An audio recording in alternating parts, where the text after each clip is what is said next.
मुख्यमंत्री मोहन चरण माझी भद्रक जिला गस्त अवसर में जिला को 274 कोटी अधिक टंका मूल्यर प्रकल्प भेटी देइछन्ति। मुख्यमंत्री गस्त में 13 गोटी पूर्णांग प्रकल्पर लोकार्पण सहित नुआ प्रकल्पर शिलान्यास होइछि।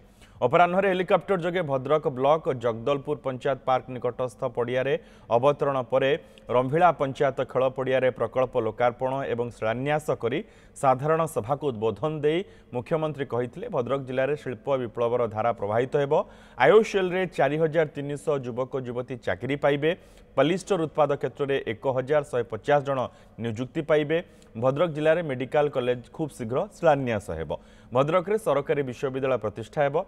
सेहीपरि सभास्थल बीजेडी को मध्य टार्गेट करी कहिसंति जे भुवनेश्वर बाहर मध्य अभियोग शुणाणी हेउछि और जारी रहिबो। आम सरकार आवास योजना रे घर देवा जारी रही। आवास योजना रे घर मिलिबो। प्रति पंचायत रे आमे 12,000 कोटी टंका व्यय स्मार्ट स्कूल गठन हेबो। शिक्षा पाई शिक्षक नियुक्ति देउछु।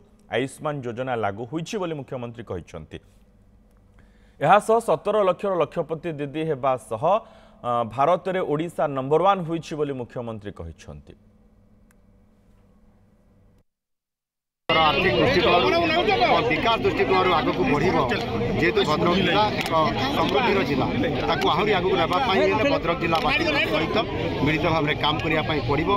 आम माननीय मंत्री और ये जिलार विधायक सांसद मैंने निरंतर भाव में काम कर निश्चित भाव में ओडिशा आगामी दिन में जदि स्वतंत्रता बजाई रख समृद्ध ओडिशा गठन करें भद्रक जिला को आधार करी ही ओडिशा समृद्ध ओडिशा गठन पूरण कर आगामी दिन में भद्रक जिलार उन्नति शिल्प क्षेत्र में हो कि शिक्षा क्षेत्र में हो एवं सामाजिक क्षेत्र में हो निश्चित भाव में माननीय मुख्यमंत्री को आम भेटिकी सब दाबी जन मोर पूरा विश्वास अच्छी माननीय श्रीयुक्त मोहन चरण माझी नेतृत्व में सरकार निश्चित भाव में भद्रक भविष्य को उज्जवल कर मुख्यमंत्री गोटे वर्ष भितर राज्यर जहाँ जहाँ कही इलेक्शन बेले अधारू अधिक फुलफिल करिसेंती।